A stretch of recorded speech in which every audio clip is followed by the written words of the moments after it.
Carita Tresna Bisma sarta Batari Amba. Bisma mangrupa putra ti Prabu Sentanu kalawan Batari Gangga. Wasta aslinya nyaeta Dewa Brata. Dewa Brata mangrupa putra Makuta ti Karajaan Astina. Hiji wanci tibala dinten di mana Dewa Brata bade diangkat barobah kaayaan Raja Astina ngagantikeun sang Bapa Prabu Sentanu. Nanging tadi sangka datanglah Batari Setyawati ngabantun anak kaliwat wagel dina Prabu Sentanu anu direndengan ku Batari Durgandini. Wahai Prabu, ingatkah kapungkur saha anu nulungan anjeun wanci tatu di leuweung? Abdillah jelemana kaliwat anak anu kubawa ieu teh putramu. Lalu ayeuna naon hoyong anjeun? Jadikan anjeunna raja. Dewa Brata sadar yen bapana henteu tiasa memungkiri janjina, mangka kalawan sabar manehna mikeun tahta Astina dina adi kawalona. Aku percaya keturunan Dewa Brata anu mikeun tahta Astina dina Aking. Ani kumaha kalawan turunanna antos? Akankah anak-anak bade barobah kekayaan raja?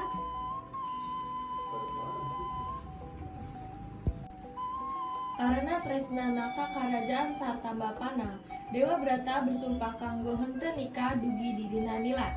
Sumpah ieu dipikawano kalawan sumpah Brahma Cahya. Gemparlah sakumna jagat raya. Sarta saprak wanci eta manehna dipikawano kalawan wasta Bima anu hartina menggemparkan. Saprak wanci eta Bisma menangkeun Aji Swanca Domarono yaktos aji di mana manehna tiasa nilar ngan luhur kapalaina sorangan. Demi bangsa serta negara, abdi bersumpah, abdi moal nikah dugi abdi nilar, abdi embung turunan kuring, barobah kaayaan raja, anu tiasa ngabarurkeun perselisihan di antara saudara. Waktu pun langkung, dugi hiji sobat Bisma ngiring sayembara dina karajaan Kasih kanggo menangkeun 3 putri ti karajaan kasebat. Kaliwat bade dijadikeun permaisuri kanggo adikawalona. 3 putri kasebat nyaeta Batari Amba, Batari Ambika, sarta Batari Ambalika. Dina dinten sayembara, di alun-alun karajaan Kasih ngariung putra-putra Makuta ti karajaan Kosala, Wangsa, Pundra, Kalingga, sarta sanes-sanes. Hiji per hiji maranehna berperang gelut ngalawan Bisma, nanging sadayana eleh. Geragiru sanggeus ngalahkeun sadaya putra Makuta, Bisma ngabantu katilu putri gelis eta sarta mawa lumpat maranehna kalawan karetan anu termasyhur. Ikutlah maraneh tiluan sareng abdi ka Hastinapura, margi abdi atos menang sayembara. Ya Tuan Puring, urang tiluan bade ngiring anjeun ka karajaan Hastinapura. Urang tiluan bade barobah kaayaan pamajikan ti dina anjeun. Urang menepati janji anu ditepikeun sateuacan sayembara dilaksanakeun. Belum deui tebih di arena sayembara karajaan Kasih, maranehanana dihadang Raja Salwa ti karajaan Saubala. Raja eta nantang Bisma kanggo bertarung.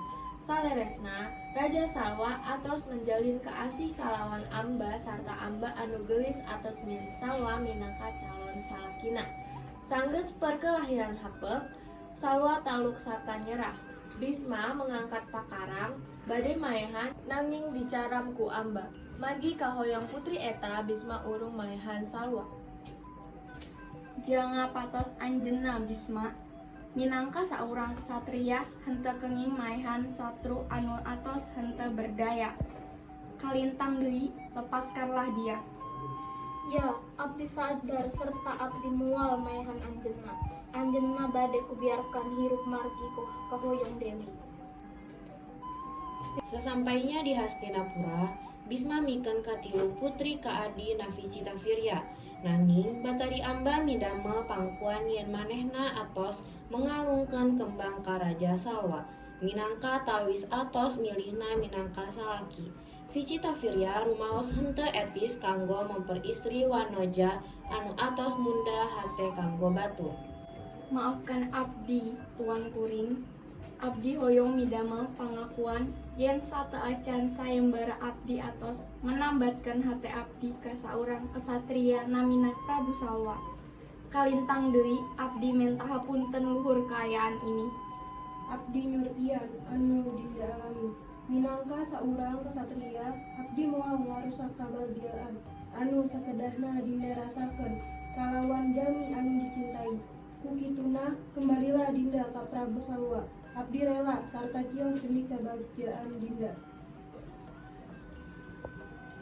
Bisma ngirim utusan kanggo ngajajabkeun Batari Amba ka Raja Salwa. Sasampainya di Kerajaan Saubala, Batari Amba ngadep Prabu Salwa. Sejak semula abdi atos tetapkeun hate kanggo kumawula wedal serta batin katuan kuring. Pangeran Bisma nampi tampikeun abdi sarta nganterkeun abdi ke hadapan Tuan Kuring. Jadikanlah abdi permaisuri Tuan Kuring nurutkeun pituduh kitab-kitab suci sastra. Bisma atos menaklukkan abdi serta atos mawa lumpat engkau di payun umum. Abdi rumaos terhina pisan.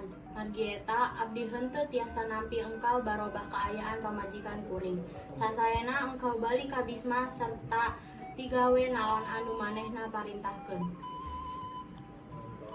Dewi Amba balik ka Hastinapura sarta neda Bisma kanggo nikah ka manehna. Nanging Bisma henteu tiasa ngarempak sumpahnya kanggo henteu nikah saumur hidup.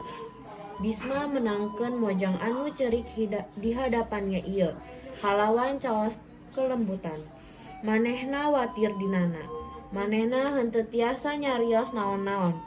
Cai panonna atos midamelna cerik. Cipanon anu manehna tangiskan sorangan. Henteu kajabi nanging aya dina watena. Manehna gegetun margi wanoja ieu kahirupanana atos ancur margi dirina.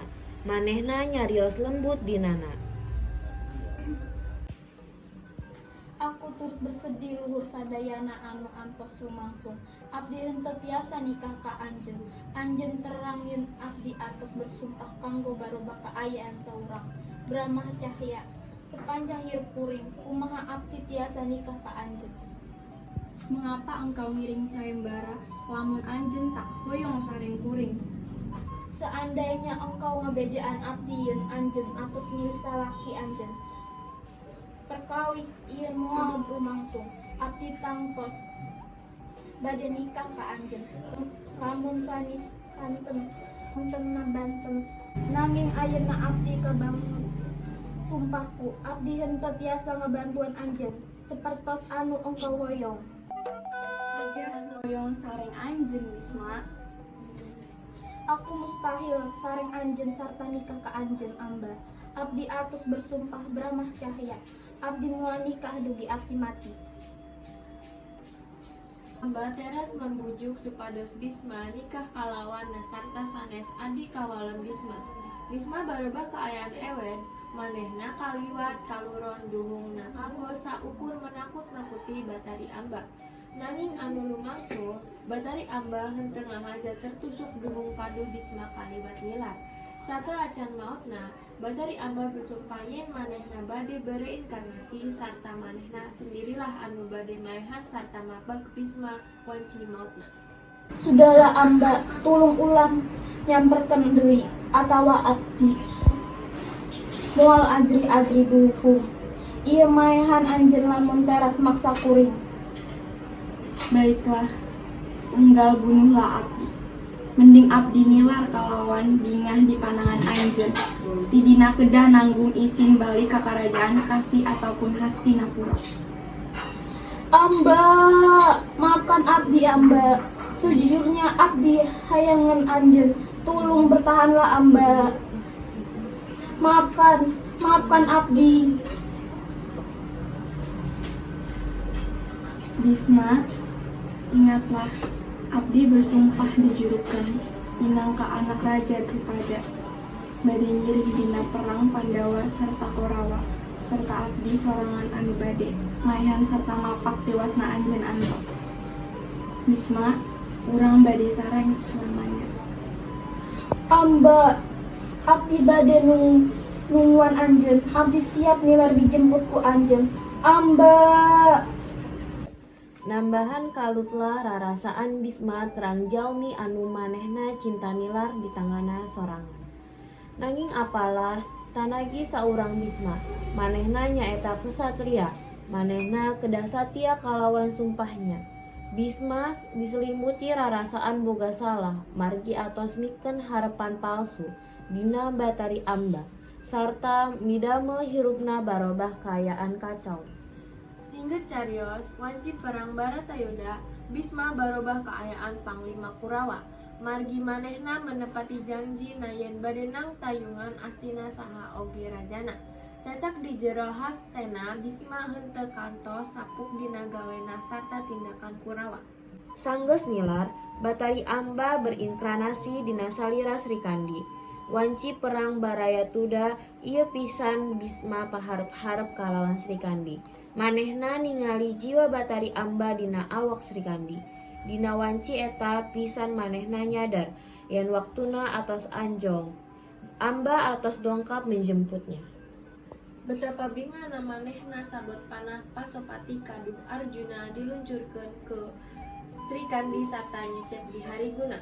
Bisma rumaos yen ieu pisan waktuna manehna lepas di tanggel walon sumpahnya sorangan sarta manehna tiasa menjalin tresna na anu sempat tertunda di kahirupan selanjutnya.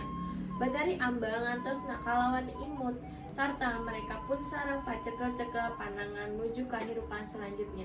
Bisma gugur minangka kesatria sajati.